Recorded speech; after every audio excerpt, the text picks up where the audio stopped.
तरीके से एकदम से रोड्स पे क्राउड शुरू हो गए हैं, ऐसा लगता है कि लोग भूल ही गए हैं कि कुछ हुआ था। ये कुछ स्टेप्स हैं जिससे कि हम प्रोग्रेस करते हैं कि ये कर दें तो हमें ये चीजें पता चल जाएंगी, वो हम कर नहीं पाए। इस सिम्टम शुरू होने से 3 दिन पहले से अप टू 3 डेज पहले तक पेशेंट इन्फेक्ट कर सकता है दूसरों, जिसको देख के आप सोच नहीं सकते कि इतनी जल्दी कुछ हो जाएगा। ऐसे केसेस को भी कोरोना ने छोड़ा नहीं। नमस्कार, सत श्री अकाल। पंजाब केसरी ग्रुप पर आज हमें जुड़ा है कोविड-19 टीम के senior member doctor MS Kanwar हैं हमारे साथ, रेस्पिरेटरी मेडिसिन एक्सपर्ट भी हैं और लीड हैं लंग ट्रांसप्लांट प्रोग्राम के, और इंद्रप्रस्थ अपोलो हॉस्पिटल में अपनी सेवाएं दे रहे हैं। बहुत बहुत शुक्रिया डॉक्टर साहब समय निकालने के लिए। Thank you Shami.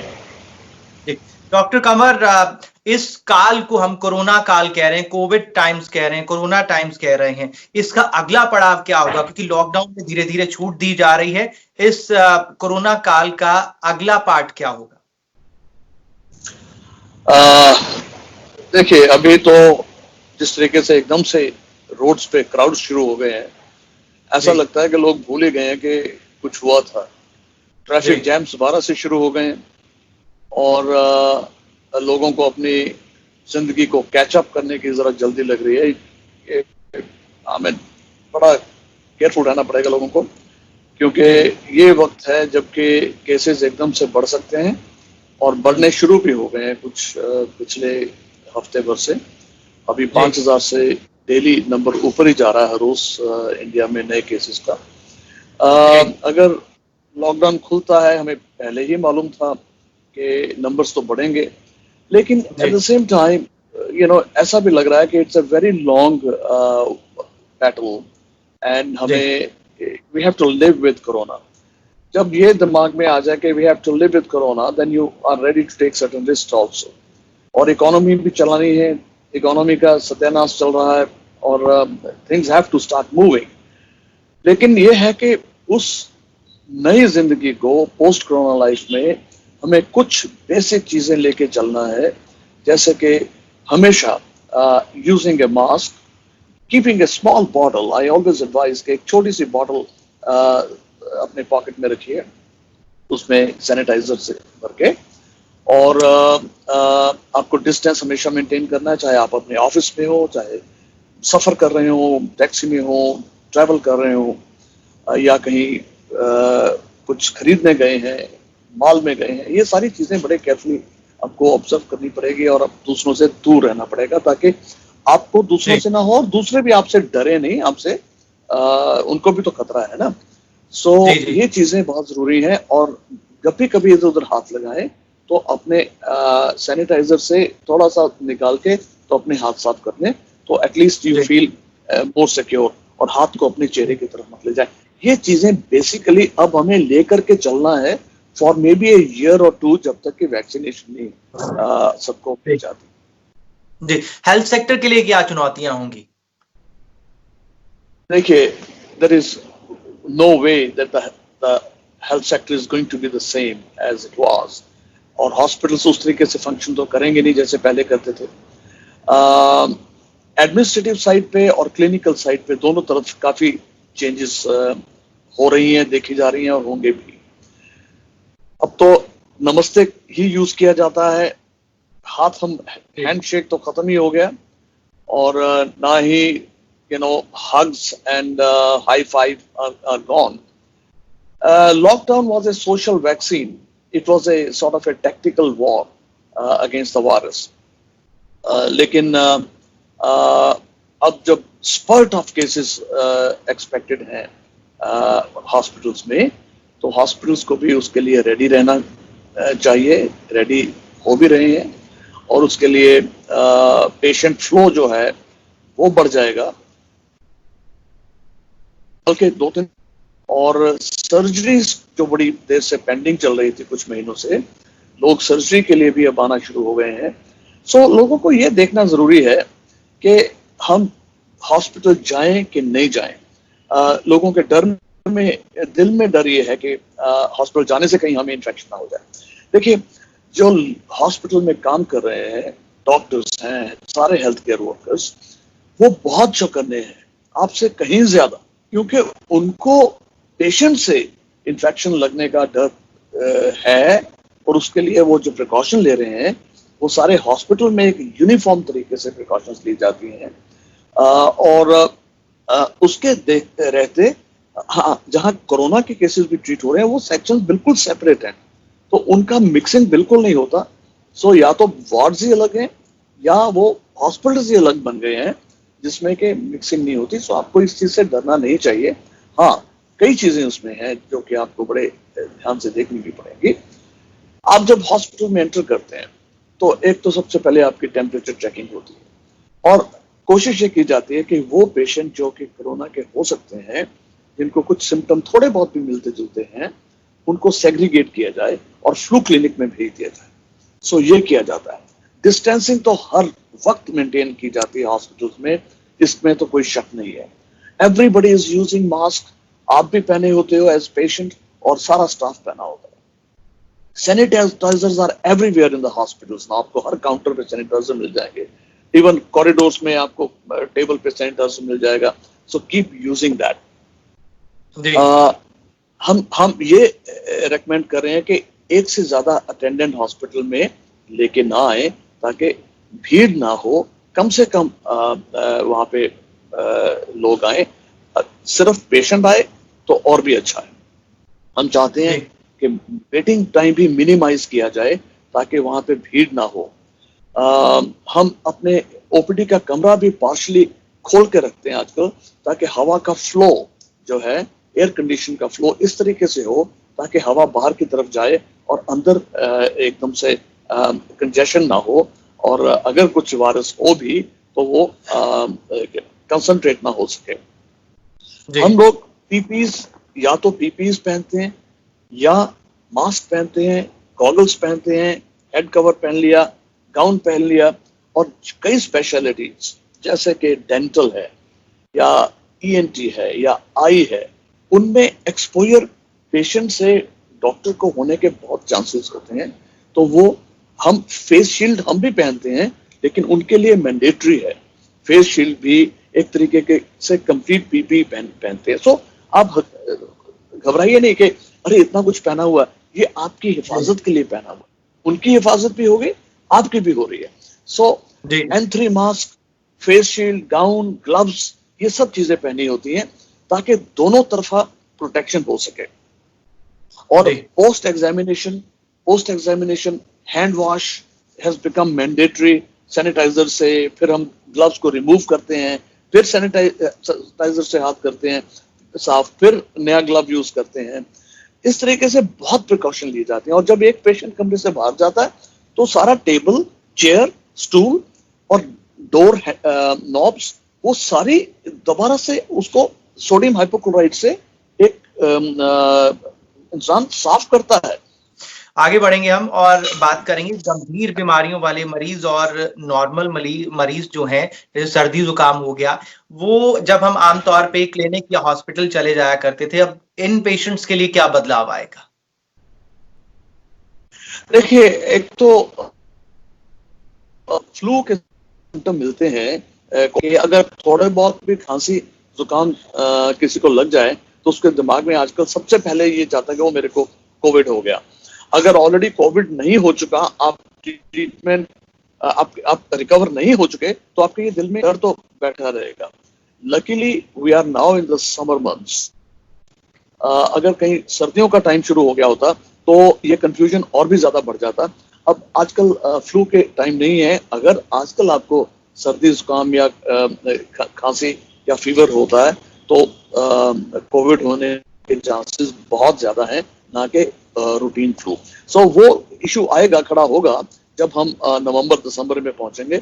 लेकिन लेट अस होप कि तब तक डिजीज कुछ सेटल हो जाएगी और काफी हद तक कुछ कंट्रोल भी आ जाएगा, या मेडिसिन से या वैक्सीन भी तब तक किसी स्टेज तक पहुंच जाएगी। नहीं तो मार्च अप्रैल तक वैक्सीन शायद तैयार हो जाएगी। हॉस्पिटल्स के इंफ्रास्ट्रक्चर को लेकर जो आप कह रहे हैं कि बदलाव होगा, अब आगे आगे हॉस्पिटल्स को ढालना होगा, कोविड टेस्ट पहले ही नए मरीज की एंट्री से पहले होना चाहिए। और लेकिन बाकी देशों के मुकाबले भारत के हेल्थ सेक्टर की जो चुनौतियां हैं, और भारत जो है वो गांव में बसता है, असली भारत तो गांव में बसता है, तो उस हिसाब से ये सारे बदलाव जो है चुनौती बनने वाले हैं डॉक्टर। बिल्कुल। हम कुछ हद तक तो इस चीज को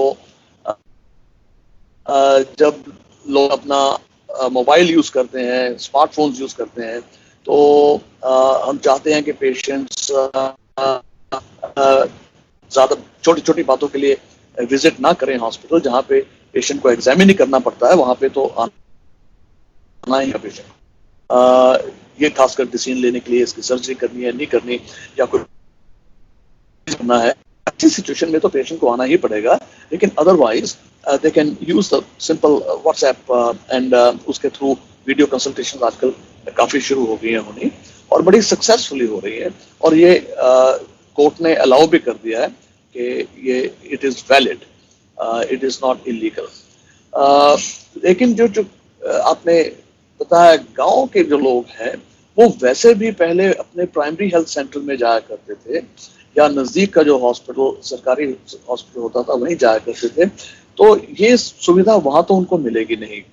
सो they will have to put up with this कि उनको अभी अपने जो इमीडिएट केयर गिवर है, प्राइमरी हेल्थ सेंटर्स या नजदीकी सरकारी हॉस्पिटल, वहीं पे जाना पड़ेगा उनको। ये तो रही पेशेंट्स के का जो कांटेक्ट करने का हमारे साथ तरीका रहेगा। दूसरी चीज ये है कि हमारे जो CMEs हैं, वेबिनार्स हैं, लेक्चर्स हैं, इवन बड़ी बड़ी ऑर्गेनाइजेशंस में जो within a huge organisation वो जो मीटिंग्स हुआ करती थी, एक कमरे में 10 आदमी 20 आदमी बैठे डिस्कस कर रहे हैं, वो भी चीजें कम हो रही हैं, क्योंकि you have to maintain a distance of at least 2 metres. तो उस हिसाब से वेबिनार्स या थ्रू जूम मीटिंग्स बहुत ज्यादा कॉमन हो गई हैं। It is like they are overloaded. So मुझे लगता है कि अगले 1-2 साल के लिए ये चीज बहुत ज्यादा कॉमन होने वाली है, और इसी पे ज्यादा डिपेंड करना पड़ेगा। एंड और ये बड़े सक्सेसफुली हो रही है, इसमें कोई अब लोगों को आदत पड़ गई है, it is become a norm now. Doctor साहब, हेल्थ सेक्टर को लेकर जो चुनौतियां हैं, रैपिड टेस्टिंग, जो एंटीबॉडी किट है, इसको लेकर बहुत सारे सवाल उठे। तो क्या इस सेक्टर को अब बहुत ज्यादा, मतलब भारत को अपने अंदर झांकने की जरूरत है, भारत को तैयारी की जरूरत है, और ताकि हमें चाइना पर निर्भर ना रहना पड़े? याद होगा कि 1 महीना पहले चाइना ने किट्स भेजी थी, 1 महीना पहले वो यूज होना शुरू हुई, लेकिन जयपुर में ने सबसे पहले ऑब्जेक्शन उठाया कि उनकी जो सेंसिटिविटी है उन किट्स की समथिंग लाइक 5.5%, शेमफुल। सो दे इमीडिएटली रेज्ड कंसर्न, अलार्म खड़ा हो गया। उन्होंने फिर ICMR ने वो विड्रॉ कर लिया था, और सभी जिनको भी किट्स डिस्ट्रीब्यूट की थी स्टेट्स को, उन सबको उन्होंने फिर इंस्ट्रक्शन दिया कि प्लीज किट्स यूज ना करिए। So we are sending this kits back, and then they placed an order with Germany. तो वो किट्स अभी मुझे नहीं लगता कि अभी आई होंगी, क्योंकि अगर आ गई होती तो ICMR डिक्लेयर भी कर देता, उसकी टेस्टिंग शुरू हो गई होती। वो आजकल तो रोज बुलेटिन आता है, तो उसमें उस चीज की हमें इंफॉर्मेशन दी जाती और स्टेट्स को डिस्ट्रीब्यूट कर दी जाती। उसमें एक तो आप जो क्लस्टर्स हैं, या जैसे माइग्रेंट पॉपुलेशन थी, जहां आपको लगता है कि बहुत ज्यादा लोग पॉजिटिव मिलने वाले हैं, वहां एंटीबॉडी से, रैपिड एंटीबॉडी रिपोर्ट ले सकते हैं। उसी वक्त जैसे ब्लड शुगर का टेस्ट लिया जाता है, वो टेस्ट लिया और आपने देख लिया कि ये पेशेंट नेगेटिव है या पॉजिटिव है। अगर पॉजिटिव है तभी उनको नेजल स्वैब, जो RT-PCR हम टेस्ट करते हैं, तभी वो टेस्ट किया जाएगा। अगर नेगेटिव है तो समझ लीजिए कि उसको डिजीज नहीं है। अगर एक IgG होती है, इसमें IgG अगर ज्यादा हो तो हम, और RT-PCR नेगेटिव हो, तब हम कहते हैं कि ये इंसान को डिजीज आई और चली गई और अब एंटीबॉडीज बन गई हैं, आईजीजी पॉजिटिव है, तो अब तो सकता है ना ही किसी को इन्फेक्शन दे सकता है. So he is now a free to do his work. डर, उसको अपना डर है ना किसी और को देने का डर. So it is the best that we all want कि हमारा आईजीटी पॉजिटिव हो जाए और हमारा आरटीपीसीआर नेगेटिव हो. इससे बढ़िया चीज कोई नहीं. सो इससे हम एंटीबॉडी से किट से हम ये भी पता कर सकते हैं कि कौन से लोग, कौन से पॉपुलेशन, कौन से ग्रुप्स ऐसे हैं जिनको हम अब काम पे बिल्कुल बिंदास छोड़ सकते हैं कि well fine, you are fine to go ahead with your normal routine daily activities, your work and everything. और उनको एक तरीके का सर्टिफिकेट दिया जा सकता है कि ये इनके टेस्ट पॉजिटिव नेगेटिव है. So he's so वो एक कोरोना फ्री का सर्टिफिकेट दे दिया जाए तो then you are like you know, you are back to your normal. So ये फायदा है एंटीबॉडी किट का. लेकिन अभी इंडिया में अभी शुरू नहीं हो पाए. जो हुए थे वो चाइना को वापस कर दिए गए, बेकार थे जी. लेकिन ये टेस्टिंग अगर नहीं हुई है, इससे हम कितना पीछे पड़ गए हैं. केसेस तो 1 लाख के पार चले गए हैं, लेकिन बहुत सारे टेस्ट जो अब तक हो जाने थे वो नहीं हो पाए. कि ये कुछ स्टेप्स हैं जिससे कि हम प्रोग्रेस करते हैं कि ये कर दें तो हमें ये चीजें पता चल जाएंगी. वो हम कर नहीं पाए. अगर कर लेते तो हम माइग्रेंट पॉपुलेशंस को, क्लस्टर्स को, जिसको हम क्वारंटीन एरियाज कहते हैं, जो बिल्कुल कंटेनमेंट जोन्स हैं, अब कंटेनमेंट जोन में आप टेस्ट ही नहीं कर पाए तो आप प्रिज्यूम करके चल रहे हो कि कंटेनमेंट जोन में सारे इन्फेक्टेड हैं. ऐसा नहीं होता. सो वो अगर होती फैसिलिटी हमारे पास तो हम 2 स्टेप आगे हो. जी. आजकल आपके पास कैसे पेशेंट्स आ रहे हैं, कैसे आप उनको ट्रीट कर रहे हैं, कुछ आपने बदलाव देखा हो? बदलाव कुछ ज्यादा नहीं. Fever is still the main symptom. Fever और कफ, गला खराब, कईयों को नाक स्टफी हो जाता है और कईयों को डायरिया सा या नौशिया या थोड़ी सी पेन एब्डोमेन होती है. लेकिन सबसे ज्यादा इंपॉर्टेंट सिम्टम अभी भी फीवर है. किसी पेशेंट में स्मेल खत्म हो जाती है. हमारे एक एम्प्लॉय है इस वक्त जिसमें कहता है मेरे को तो स्मेल ही नहीं आ रही. सो उसको ही इज कोविड पॉजिटिव. सो ये चीजें हैं. कईयों को हेडेक भी शुरू हो गई, किसी को चिल्स भी शुरू हो गए जो कि पहले नहीं थे पेशेंट्स को. लेकिन ये कॉमन नहीं है, ये अनकॉमन सिम्टम्स है. लेकिन उससे ज्यादा इंपॉर्टेंट ये चीज है कि कई पेशेंट्स ऐसे होंगे जिनमें सिम्टम है ही नहीं. सिर्फ कांटेक्ट ट्रेसिंग किया तो पता चला कि जी आप पॉजिटिव हो. वो क्या पेशेंट कहता है जी मेरे को तो कोई तकलीफ ही नहीं है लेकिन पॉजिटिव है. जस्ट कांटेक्ट ट्रेसिंग से पता चला. और एक चीज और इस बीमारी में बड़ी देखने वाली है जो कि इस बीमारी को आगे बढ़ा रही है, कंट्रोल में दिक्कत डाल रही है, वो ये कि सिम्टम शुरू होने से 3 दिन पहले से अप टू 3 डेज पहले तक पेशेंट इन्फेक्ट कर सकता है दूसरों. अभी सिम्टम भी शुरू नहीं हुए, अगर आप दूसरों को इन्फेक्ट कर रहे हैं तो किसी को क्या पता घर में या आपके ऑफिस में या कौन, क्योंकि अच्छा भला है किसी को कोई सिम्टम नहीं है, उसने इन्फेक्शन शुरू कर दिया. ये एक सबसे बड़ी दिक्कत आ रही है इस बीमारी में जो कि इसको आगे स्प्रेड कर रही है. जी. डॉक्टर साहब, फिर यहाँ से अभी जो लॉकडाउन में थोड़ी सी छूट मिली है, यहाँ से आगे कोविड-19 या कोरोना जो है ये कहाँ तक जाने वाला है? लंबी लड़ाई है. आपको ये सोच के चलना चाहिए कि ये जो हम मेजर्स ले रहे हैं ये 1-2 साल तो चलेंगे. जब तक वैक्सीनेशन नहीं सबको लग जाती तब तक जिसको इन्फेक्शन होके नहीं हटा वो सिक्योर तो फील करेगा नहीं. जिसको इन्फेक्शन हो चुका उसको भी दिल में ये रहेगा कि मैं जब तक मेरे आईजीजी एंटीबॉडीज बॉडी में हैं तब तक तो मैं सिक्योर हूं. लेकिन इस डिजीज की हिस्ट्री अभी नहीं पता कि आईजीजी एंटीबॉडी जो आपके है वो कितनी देर बॉडी में रहेगी. आया कि वो किसी स्टेज पे आके कम हो जाएगी तो दोबारा इन्फेक्शन ना हो जाए. ये एक चीज है जो अभी तक साइंटिस्ट को मालूम नहीं है. Only time will tell. जी. डॉक्टर, एक और बात यहाँ पर इम्पोर्टेंट बात है कि इसमें 60 प्लस के जो अब ये कहा जा रहा है कि इससे डरने की जरूरत नहीं है, जो 60 प्लस वाले लोग हैं उनको बहुत ज्यादा ध्यान रखने की जरूरत है। तो आप ये कह रहे हैं कि अगर हमें नॉर्मल लाइफ में जाना है और कोरोना के साथ रहना है तो हमें प्रिकॉशन की वैक्सीन है वही लेनी होगी, और ये जो 60 प्लस वाले इनको क्या खास बातों का ध्यान रखना चाहिए? They have to be more careful. They have to get along with their life, लेकिन they have to be more vigilant, more careful. Isolation में के मामले में मिक्स अप, जैसे आगे फैमिलीज में सारे बैठे इकट्ठे बैठे, हाथ लगाए इधर लगाया हो गया. They have to be more careful, क्योंकि ज्यादा मोर्टेलिटी जो हुई है, अबाउट 80% जो मोर्टेलिटी हुई है वो इसी एज ग्रुप में हुई है. बट ये मत सोचें कि यंगर एज ग्रुप में मोर्टेलिटीज नहीं हो रही. We have lost some people. अखबारों में भी आप पढ़े होंगे, दूसरे हॉस्पिटल से भी हमें खबर आती है कि 30-35 साल के लोग भी, वेरी हेफ्टी यंग मैन, जिसको देख के आप सोच नहीं सकते कि इतनी जल्दी कुछ हो जाएगा, ऐसे केसेस को भी कोरोना ने छोड़ा नहीं. और not only that, they couldn't survive.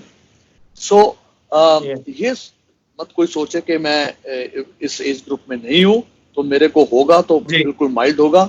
Sorry, we have seen कि ऐसा नहीं है. उनमें भी it can be very severe, very severe. Yes sir.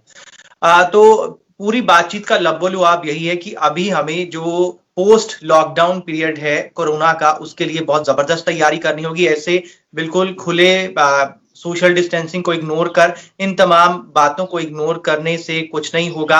हमें प्रिकॉशंस लेनी होंगी और सोशल डिस्टेंसिंग ही इसका एक वैक्सीन है जब तक असल वैक्सीन नहीं आ जाता. क्यों डॉक्टर साहब? बिल्कुल. और मैं एक चीज और बताना चाहूंगा कि अगर किसी को माइल्ड सिम्टम्स हैं जो कि कोरोना हो सकता है, कई लोग टेस्ट कराने से डर रहे हैं. मैं इसलिए ये चीज पॉइंट उठा रहा हूं. कई लोग टेस्ट कराने से डर रहे हैं, तो टेस्ट करने से डरना नहीं चाहिए. पहली बात तो ये, उससे आप जागरूक हो जाएंगे, ज्यादा केयरफुल हो जाएंगे. लेकिन अगर नहीं भी करा रहे, वॉट एवर द रीजन, तो आप घर में अपने आइसोलेट कर लीजिए अपने आप को बाकी सारे फैमिली मेंबर से कम 2 हफ्ते, प्रेफरेबली 3 वीक्स, लेकिन मिनिमम 2 वीक्स वो जरूर करिए अगर आपका टेस्ट नहीं भी होता तो. ठीक है डॉक्टर, बहुत बहुत शुक्रिया हमें समय देने के लिए, और बहुत सारे जो छोटे छोटे पॉइंट्स हैं वो आपने गिनाए हैं, उसको ध्यान में लाने के लिए बहुत बहुत शुक्रिया हमें पंजाब केसरी ग्रुप के साथ जुड़ने के लिए. Thank you Shramit, thank you very much.